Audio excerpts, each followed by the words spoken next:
మనందరికీ రాముడు ఎంత వీరుడు అని తెలుసు. రాముని వీరత్వాన్ని చెప్పడానికి చాలామందే ఉన్నారు. కానీ వీరత్వం రామునితోనే ఆగిపోతే ఎలా? రాముని కోసం చదివే గ్రంథాలకు మాత్రమే పరిమితం అయితే ఎలా? మనలో రాముని వీరత్వం కావాలి అంటే ఏం చేయాలి? అసలు వీరుడు అంటే ఎవరు? వీరత్వాన్ని పెంచుకోవడం ఎలా, కాపాడుకోవడం ఎలా అన్నది ఈ రాముని ఆధారంగా ఈరోజు మనం మాట్లాడుకోబోతున్నాం.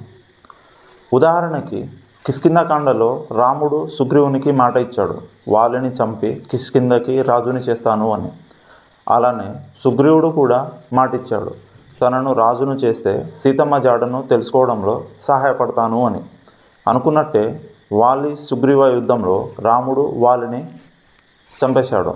ఇప్పుడు కిష్కింధకి రాజు సుగ్రీవుడు.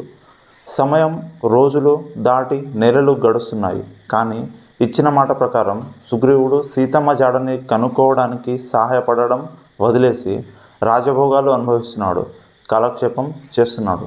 అప్పుడు రాముడు హనుమంతునితో కోపంగా, వాలి వెళ్ళిన తలుపులు ఇంకా తెరుచుకునే ఉన్నాయి అని నా మాటగా సుగ్రీవునితో చెప్పు అని పంపుతాడు. ఇక్కడ మనం గమనించాల్సింది, రామునికి తనకు తాను నియంత్రించుకోనంత కోపం రాలేదు. కాకపోతే పని జరగాలి కదా అని కోపాన్ని ప్రదర్శించాడు. ఒక్క కోపం మాత్రమే కాదు, కామ, క్రోధ, లోభ, మోహ, మద, ఆశ్చర్యములను అరిషడ్వర్గాలకు లోనవ్వకుండా తనను తాను ఎటువంటి లక్ష్యాన్ని అయినా రాముడు ఛేదించగలడు. ఇది ఒక వీరునికి ఉండే లక్షణం. ఇలాంటి లక్షణాన్ని మనం కలియుగంలో ఏ విధంగా పొందాలో మాట్లాడుకుందాం. ఫస్ట్, సృష్టి కార్యం, అదే జనాభా పెంచడం. దానికోసం మనం చేసే పనికి ఆయుర్వేదం చెప్పిన నియమాలు ముందుగా చూద్దాం. పగలు మన శరీరానికి వ్యతిరేకంగా పనిచేస్తుంది, కానీ రాత్రి అనుకూలంగా పనిచేస్తుంది. అంటే సూర్యశక్తి మనలో శక్తిని నిస్సత్తువ చేస్తే చంద్రశక్తి దాన్ని వృద్ధి చేస్తుంది. కాలాలు మారుతున్నప్పుడు మన శరీరంలో ఉండే వాత, పిత్త, కఫ దోషాలు కూడా మారుతూ ఉంటాయి. ఎండాకాలంలో వాత దోషం ఎక్కువగా ఉంటే కఫ దోషం తక్కువగా ఉంటుంది, కానీ అదే చలికాలంలో దానికి వ్యతిరేకంగా ఉంటుంది. అలానే పండుగలకు, పర్వదినాలకు మనస్సు భగవంతుని పైన భక్తితో ఉంటుంది. అంటే ఆయుర్వేదం ప్రకారం బలమైన శరీరం ఎంత ముఖ్యమో కార్యం కోసం దృఢమైన మనసు కూడా అంతే ముఖ్యం. సృష్టి కార్యం ఎప్పుడు కఫదోషం అధికంగా ఉన్న సమయంలోనే, మనసు దృఢంగా ఉన్న సందర్భంలోనే సంకల్పించాలి. వయస్సు, సమయం, సందర్భం, ధర్మం లేకుండా చేసే కార్యాలు మన శరీరంతో పాటు మనసుని కూడా బలహీనపరుస్తాయి. అవి ఎలాంటి వ్యాధులతో అయినా ముంచెత్తే సామర్థ్యం కలిగి ఉంటాయి. మరి అధర్మ మార్గాన మనం గోడ దూకే సందర్భాలలో మన మనస్సు ఎంత స్థిరంగా ఉంటుందో, అది ఎలాంటి దుష్ప్రభావాలకి దారి తీస్తుందో అన్నది మనం గుర్తుంచుకోవాలి. సెకండ్, ఆధునిక వైద్యశాస్త్రం ప్రకారం ప్రతి క్రీడ మనసుని ఉల్లాసం కలిగించే ఒక ఆట. మనసు బాలేదు అన్నప్పుడు ఆడుకోవచ్చు, తద్వారా ఆనందం పొందవచ్చు. కానీ ఆయుర్వేద ప్రకారం ఇది ఆలోచనలు నిశ్చలంగా ఉన్నప్పుడు మాత్రమే పాల్గొనవలసిన పండుగ. లేదు అంటే మన మనసుని మన ఆలోచనలకే బానిస చేసి మనల్ని వ్యసనంలో ముంచెత్తే ఒక వరద అవుతుంది. ఆ వరద ప్రభావం నుంచి మనం తేరుకోవడం ఎప్పటికీ కూడా కష్టమవుతుంది. అందుకనే బుర్ర పెట్టి కొంచెం ఆలోచిద్దాం. మనం శత్రువులని నాశనం చేయడానికి ఒక మిసైల్ని తయారు చేసుకొని ఉన్నాము. పొరపాటున అది పేలాల్సిన సమయంలో, పేలాల్సిన ప్రదేశంలో కాకుండా మన చేతిలోనే పేలిపోతే పట్టుకున్న మనమే కాదు, గాలిలోనే ఆగిన మన మాట కూడా ముక్కలు ముక్కలు అవుతుంది. ఇది ఖాయం. మరి మనం ఎందుకు అంతలా పేల్చడానికి ఎగసిపడుతుంటాము? జాగ్రత్త. దాన్ని ఉపయోగించడానికి కావలసిన శాస్త్ర నియమాలను తెలుసుకొని మాత్రమే ఉపయోగించుకున్నాము. లేదంటే మన నాశనాన్ని మనమే కొని తెచ్చిన వారవుతాము. థర్డ్, వీరుడు అన్న పదానికి వీర్యశక్తి ఉన్నవాడు అని అర్థం. వీర్యం ఏ విధంగా తయారవుతున్నది అనేది బ్రహ్మచర్యం వీడియోలలో చాలా డీటెయిల్స్గా చెప్పాను, తప్పక చూడండి. మరి అలాంటి వీర్యాన్ని మనం ఏ ఏ సందర్భాల్లో కోల్పోతున్నాము, ఎన్నిసార్లు కోల్పోతున్నాము అన్నది మన అందరికీ తెలుసు. ఒకసారి మన శరీరం తయారు చేసిన వీర్యశక్తిని కోల్పోయాక మనం ఇక గాంధీవం లేని అర్జునుడితో సమానం. మన సంసార జీవితంలో ప్రతిరోజు చేసే యుద్ధంలో భయపడుతూనే ఉంటాము, ఓడిపోతూనే ఉంటాము, వ్యసనానికి బానిస అవుతూనే ఉంటాము.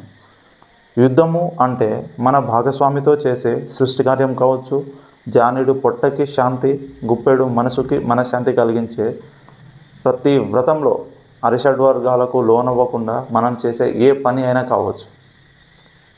4th, మా గురువుగారు ఒకరు చెప్తూ ఉండేవారు, నేను నా శిష్యులకు వాళ్ళు తరగతిలో చేరిన మొదటి రోజే 100కి 100 మార్కులు ఇచ్చేస్తాను. కానీ పాపం వారే దాన్ని కాపాడుకోలేక పరీక్షలో విఫలం అవుతుంటారు అని. అలానే భగవంతుడు మనం పుట్టినప్పుడే మనకి ఏమేం కావాలో అన్నీ సమృద్ధిగానే ఇచ్చి పంపుతాడు. కానీ మన అజ్ఞానంతో మనం పెరిగే వాతావరణం వల్ల బ్రహ్మచర్యాన్ని కాపాడుకోలేక రోగాల బారిన పడుతుంటాము. మన శరీరం సృష్టి కార్యానికి ఉపయోగించే ఒక బోరింగ్ అయితే దానికి సరైన రీఛార్జ్ చేసి మాత్రమే ఉపయోగించాలి. అందులో సరైన జలం రావడానికి ఉపయోగపడే ద్వారాలే మన ఆలోచనలు. ఆ ద్వారాలని ఎల్లప్పుడూ శుభ్రంగా ఉంచుకోవాలి. అంతేగాని అర్థం లేని సోషల్ మీడియా పోస్టులు, సినిమాల ద్వారా కలిగే అభిప్రాయాలతో మూసేయకూడదు. ఒకవేళ అప్పటికే ఏదైనా పూడిక జమ అయ్యి ఉంటే వాటిని యోగా, ప్రాణాయామ పద్ధతి ద్వారా శుభ్రం చేసుకోవాలి. శుభ్రం కాకుండా అందులో ఉండే వీర్య శాతాన్ని గమనించుకోకుండా తోడుకోవడానికి ప్రయత్నిస్తే మాత్రం అది మనకు ఏ పాతాళానికి తొక్కుతుందో తెలుసుకోవడానికి కూడా మనకు ఉన్న అన్ని జన్మలు సరిపోవు. అంటే ఒక్క రోజు కూడా సరిగా నిద్రపోలేము అని అర్థం. అడుసు తొక్కనేలా, కాలు కడగనేలా. అడుసు తొక్కడానికి ముందే ఆలోచన చేస్తే అదిరిపోలా. 5th, మన లక్ష్యాన్ని ఎప్పుడు మోక్ష సాధనానికే వినియోగించాలి. మోక్షం ఎప్పుడు ధర్మ, అర్థ, కామాలను జయించినప్పుడు మాత్రమే కలుగుతుంది. మన బావిలో ఉండే నీటి జలాల రాకకి అడ్డంగా పేరుకుపోయిన చెత్తనే మనకు ఉన్న తీరని కోరికలు. కోరికల గురించి అర్థం అంటే డబ్బు లేకుండా ఆలోచించుకోకూడదు. ఇంకా డబ్బు ఎప్పుడూ ధర్మం లేకుండా ఆలోచించకూడదు. ధర్మం లేని అర్థం, అర్థం లేని కామం ఎంత ఎగిరినా అందని ఆకాశం లాంటిది. అందుకోవాలని ఎంత ఎగిరితే అన్ని ఎముకలు విరిగిపోతాయి అని గుర్తుంచుకోవాలి. ఇక్కడ కోరికలు అంటే ఏదైనా కావచ్చు. 5 స్టార్ హోటల్లో డిన్నర్ కావచ్చు, ఫ్లైట్లో జర్నీ కావచ్చు, ఇంకా చెప్పాలి అంటే పేలడానికి సిద్ధంగా ఉన్న ఆటంబాంబునే తయారు చేయడం ఏదైనా కావచ్చు. వీటన్నిటినీ పెంచుకొని సాధించడానికి పాల్గొనే పందెంలో అడ్డంగా పడి మూతిపళ్ళు రాలగొట్టుకోవడం కంటే కూర్చున్న చోటనే కామాన్ని, అర్థాన్ని నియంత్రించే, మోక్షాన్ని ప్రసాదించే మన వైదిక గ్రంథాలతో సహవాసం చేయాలి. 6th, ఏమీ లేని విస్తరి ఎగిరెగిరి పడుతుంది. నిండుగా ఉన్న ఆకు కదలకుండా కూర్చుంటుంది. అలానే నిండుగా ఉన్న కుండ శబ్దం ఎక్కువ చేయదు.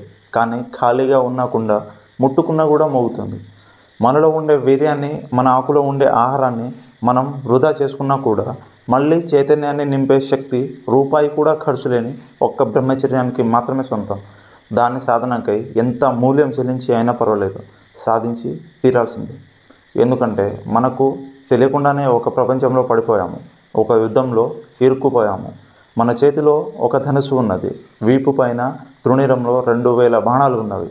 కానీ మనలో ఎంతమంది ఆ బాణాలను వివాహానికి ముందు, వివాహేతర సంబంధాలలో వృధాగా ఉపయోగిస్తున్నారు? మనము ఆ బాణాలను ఎంత అరుదుగా వాడుకుంటే అన్ని రోజులు బతుకుంటాము. ఎంత త్వరగా ఉపయోగిస్తే అంత త్వరగా నేల కొరుగుతాము. తీస్తున్న కొద్దీ బాణాలు పెరుగుతూనే ఉండాలి అంటే మనం బ్రహ్మచర్యంతో పాటు యోగా, ప్రాణాయామ సాధన చేయాల్సిందే. సాత్విక ఆహారాన్ని మాత్రమే తీసుకోవాల్సిందే. ఇంకా ధర్మాన్ని శాస్త్రాల ఆధారంగా కూడా తెలుసుకొని తీరాల్సిందే. అంటే నిరంతరం యోగ సాధనం, అలుపెరుగని వేదాభ్యాసం చేస్తూనే ఉండాలి అన్నమాట. చివరగా 7వది, వాలికి ఒక వరం ఉంటుంది. తను యుద్ధం చేస్తున్నప్పుడు శత్రువు సగబలం తనకు వచ్చేస్తుంది. అలానే మనం గొడవపడే ప్రతి గొడవలో మన ముందు వాలి ఉన్నాడు అని మనం గమనించుకోవాలి, గుర్తుంచుకోవాలి. అది ఒకరినొకరు కొట్టుకునే గొడవ అయినా కావచ్చు, లేక మనసులోనే మిగిలి ఉన్న ద్వేషభావం ఏదైనా కావచ్చు. అవి మనలో ఉండే వీర్యాన్ని సగానికి తగ్గించి వేస్తాయి. అందుకనే గొడవ పడే ముందు, ఎవరికైనా ద్వేషించే ముందు ఆలోచన చేయాలి. వీర్యశక్తి షట్చక్రాలకి మూలమైన మూలధారంలో ఉంటుంది. పంచప్రాణాల్లో ఉన్న అపాన వాయువు దాని నాణ్యతను పెంచుతుంది. మనలో వీరత్వాన్ని పెంచుకోవాలి అంటే వీటి సాధన చేయక తప్పదు. చివరగా ఒక్క మాట ఎప్పుడూ గుర్తుంచుకోవాల్సినది ఏమిటంటే, ధర్మాన్ని పాటిస్తూ వీర్యాన్ని ప్రదర్శించేవాడు మాత్రమే ఎప్పటికీ వీరుడవుతాడు. అతడే కలియుగ రాముడిలాగా కొలవబడతాడు. ఈ వీడియో మీకు నచ్చితే షేర్ చేయాలి, సబ్స్క్రైబ్ చేయాలి. తప్పకుండా అందరికీ షేర్ చేసి తీరాల్సిందే. ఎందుకంటే మనం రామరాజ్యాన్ని మళ్ళీ స్థాపించడంలో మన వంతు పాత్ర మనము చేయాలి కాబట్టి.